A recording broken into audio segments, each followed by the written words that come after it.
La contemplación de la naturaleza representa una inmensa fuente de motivación para los seres humanos.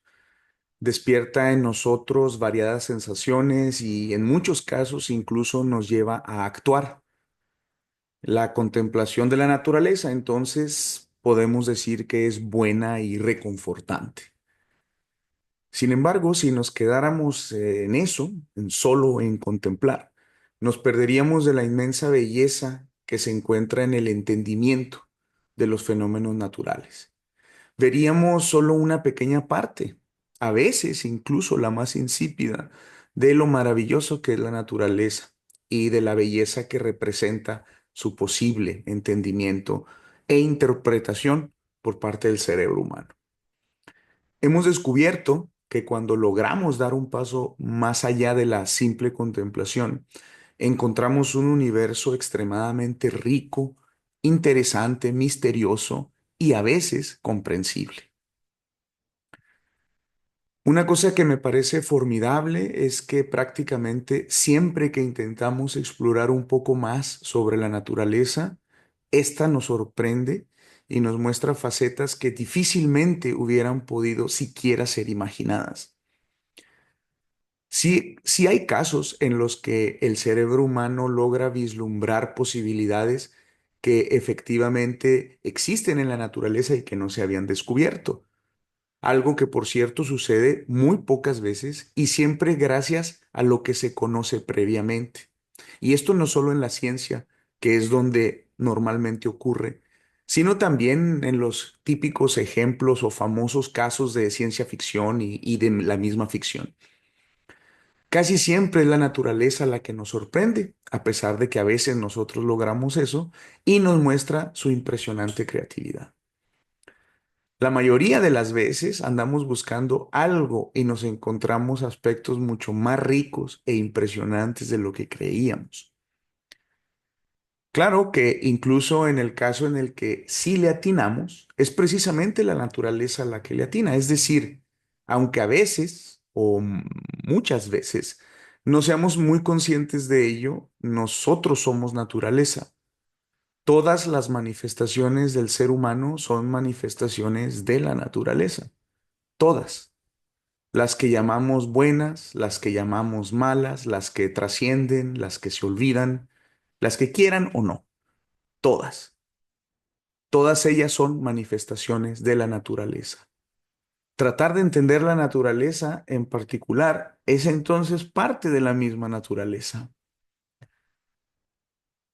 Cuando intentamos describir o explicar algún fenómeno o situación, es muy común que tendamos a pensar en la naturaleza como algo ajeno a nosotros.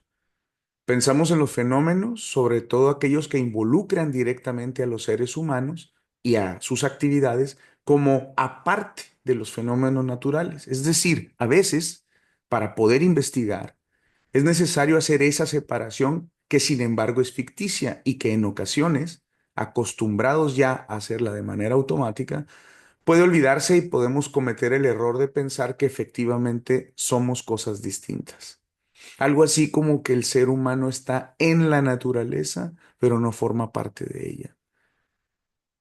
Ejemplo, una computadora, una bolsa de plástico y una poesía son todas manifestaciones de la naturaleza. Les llamamos artificiales porque queremos hacer claro el hecho, dejar constatado el hecho, que para que fueran creadas y se involucró a la actividad del ser humano.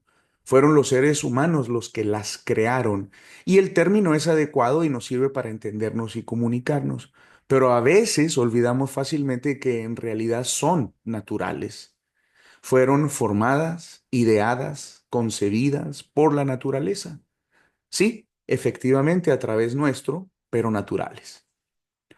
Por ende, todo lo que puede pasar por la imaginación de todos los seres humanos es parte también de la naturaleza.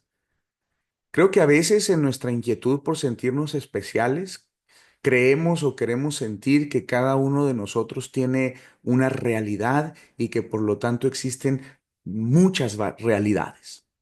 No hay problema en pensar de esa manera. De hecho, puede ser útil e inspirador.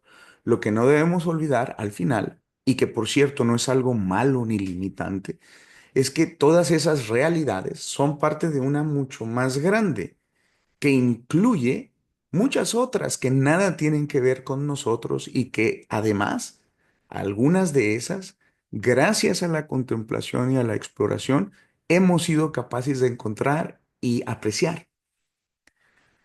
Una cosa muy interesante es que desde que se inventó la actividad científica nos encontramos en una situación muy peculiar. Cada día que pasa, podemos decir que es el día en que la humanidad ha sabido más en toda su historia, donde me refiero a un saber verificable y con una certeza. Efectivamente, son muchos los misterios y nuestro conocimiento de la naturaleza es muy pequeño, pero cada día sabemos un poquito más que el día anterior.